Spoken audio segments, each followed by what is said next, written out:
एक व्यक्ति शख्स रैकेट चलाने वाली महिला से संपर्क करता है, फ़ोन करता है, कहता है मुझे आज रात के लिए एक लड़की चाहिए। लड़की अच्छी होनी चाहिए, चाहे जो आपको दाम चाहिए मैं देने को तैयार हूँ। इस पर जो रैकेट चलाने वाली महिला होती है वो कहती है ठीक है, मैं आपको व्हाट्सएप पर कुछ फ़ोटो भेज रही हूँ, आप सिलेक्ट कर लीजिएगा, जो आपको अच्छी लगे मुझे उसको दोबारा भेजिएगा, मैं आपको उस लड़की को रात को आपके पास भेज दूँगी।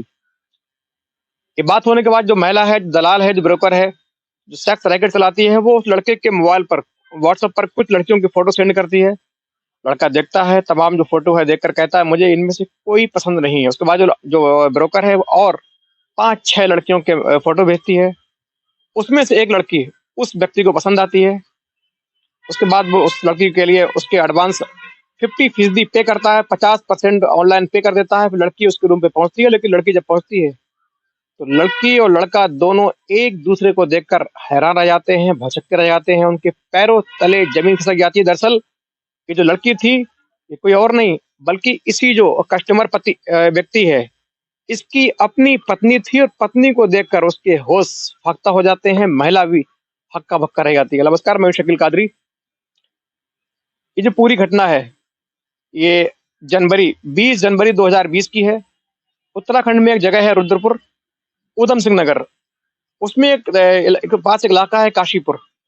काशीपुर में एक जगह है आईटीआई थाना के अंतर्गत एक युवती होती है, उसकी शादी कुछ वर्ष पहले दिनेशपुर निवासी एक युवक से होती है। शादी के बाद ही इन दोनों के संबंध खराब होने लगते हैं। दोनों के अंदर इनकी जो अंडरस्टैंडिंग है वो अच्छी नहीं चल रही थी, इनकी जो ट्यूनिंग है वो खराब चल रही थी, इनकी बातचीत नहीं हो रही थी। अमूमन ज़्यादा टाइम जो युवती है अपने मायके में बिताती।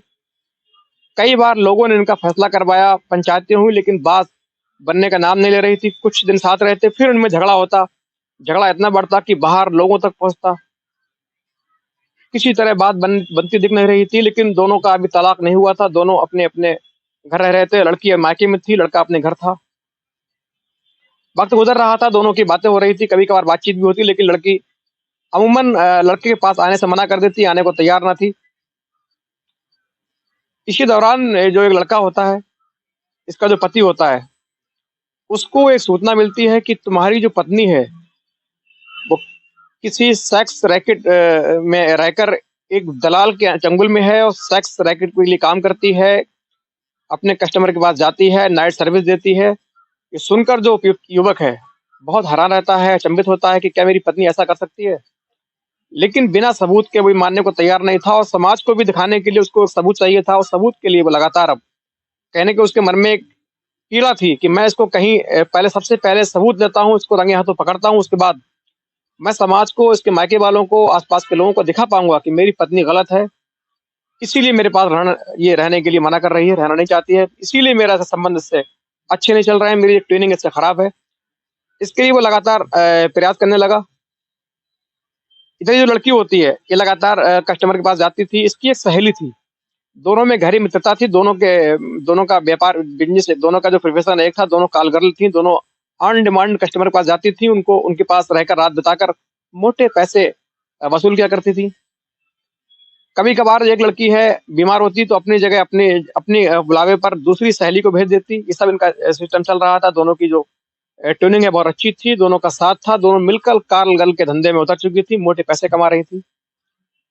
लेकिन धीरे-धीरे एक दिन आता है इन दोनों सहेलियों की किसी बात को लेकर, एक कस्टमर को लेकर इनकी ट्यूनिंग बिगड़ जाती है, बात खराब हो जाती है, लड़ाई हो जाती है। लेकिन ये जो दूसरी सहेली है, इसको इस महिला के बारे में पूरा मालूम था कि इसकी शादी कहाँ हुई है, इसके पति कौन है, चूँकि क्लोज़ फ्रेंड थी, साथ रह के जिस्म फरोशी का धंधा कर रही थी, साथ रह के कॉल गर्ल का काम कर रही थी।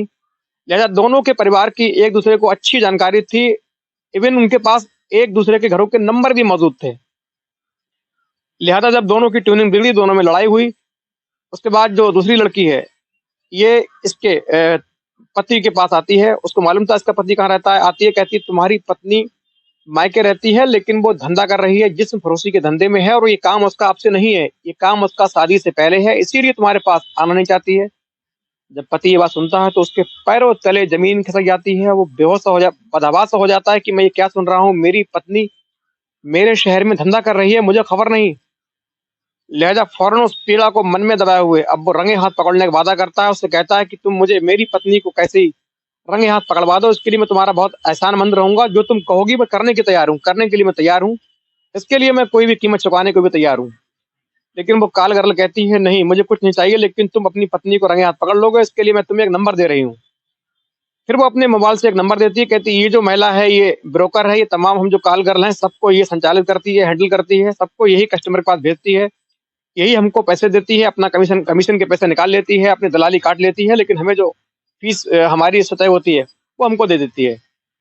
लड़का बहुत चक्कर में था, आश्चर्य में था कि मेरी पत्नी जिस्म फरोशी का धंधा कर रही है, मुझे खबर नहीं। लिहाजा फौरन नंबर नोट करता है और कुछ दिन इंतजार करने के बाद वो उसी सेक्स रैकेट चलाने वाली जो दलाल महिला होती है उसको फोन करता है, कहता है मुझे आज रात के लिए एक अच्छी लड़की चाहिए, उसके बदले में आपको मुंह मांगी कीमत देने को तैयार हूँ। इस पर जो दलाल है वो कहती ठीक है, आप अपना व्हाट्सएप ऑन करिए, मैं आपको फौरन फोटो भेज रही हूँ, उन फोटोग्राफ में जो आपको पसंद आए उस पर टिक कर दीजिएगा, मुझे फॉरवर्ड दोबारा उसी फोटो को फॉरवर्ड कर दीजिएगा।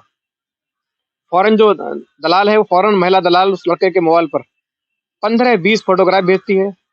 लड़का सबको टिक करता है, देखता रहता है, लेकिन उसे कोई पसंद नहीं आती। उसके बाद वो मैसेज करता है कि मुझे इनमें से कोई पसंद नहीं है। इसके बाद वो जो महिला है 5-6 फोटोग्राफ्स और सेंड करती है। अब वो जो व्यक्ति है वो देख रहा था, अचानक एक फोटो देखकर उसी को टिक करता है, कहता है मुझे ये वाली लड़की चाहिए। उसके बाद 50% एडवांस ऑनलाइन पे भी कर देता है। उसके बाद बताए हुए रास्ते पर, बताए हुए जगह पर एक होटल में, जहां लड़के ने पहले से ही रूम बुक कराया हुआ था, उसी होटल में जो लड़की है पहुंच जाती है। क्योंकि काफी रात हो चुकी थी, लड़की जब पहुंचती है तो सीधे रूम के अंदर आती है, डोरबेल बजाती है। डोरबेल बजते ही जो पति है, युवक है, वो डोर खोलने आता है। जैसे ही जो पत्नी है उसको देखती है, इसकी पैरों तले जमीन खिसक जाती है। पति की भी हालत खराब हो जाती है। दरअसल इस पत्नी का वो पति था, इस महिला का पति था, उस युवक की ये पत्नी थी और ये काल गर्ल का धंधा कर रही है, धंधे में उतर चुकी है। उसके बाद ये जो युवक है इस महिला को अंदर खींचता है, उसको बहुत अच्छी तरीके से पिटाई करता है, पर दोनों में हटाक होती है, बातचीत होती है, लड़ाई हो जाती है। और लड़ाई इतनी आगे बढ़ती है, दरअसल जो महिला है सीधे आरोप लगा रही थी कि तुम्हारे कई लड़कियों के साथ संबंध है, तुम काल गर्ल को हमेशा अपने घर में बुलाते हो, मैं इसीलिए तुम्हारे पास नहीं आ रही हूँ। फिर जो युवक है वो कहता है मैं सिर्फ तुझको चेक करने यहाँ आया था कि तू क्या कर रही है, मैंने तेरे बारे में सब सुन रखा था पहले से, मुझे पूरा यकीन था तू इस धंधे को कर रही है, लेकिन मुझे तुझे रंगे हाथों पकड़ना था, इसीलिए मैंने ये पूरा खेल तैयार किया, पूरा प्लान तैयार किया।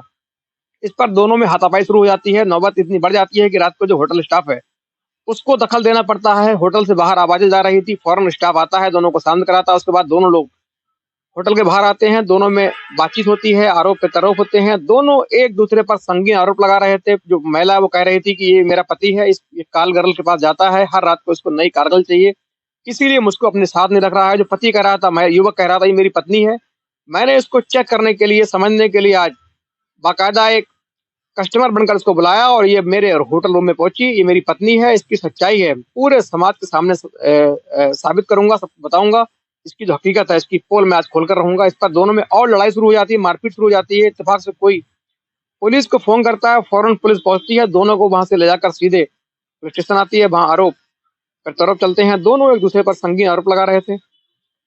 पुलिस भी असमंजस में थी कि क्या इस प्रकार का भी कांड हो सकता है। पुलिस भी हैरान थी और दोनों की बातें सुनकर पुलिस भी अपना सर पकड़कर, माथा पकड़कर कुर्सी पर बैठ गई, सोचने पर मजबूर हो गई कि क्या ऐसे भी हो सकता है। एक पत्नी कालगर्ल बनकर जिस ग्राहक के पास जा रही है, जिसको खुश करने के लिए पत्नी जा रही है, और दरअसल वो उसका पति है।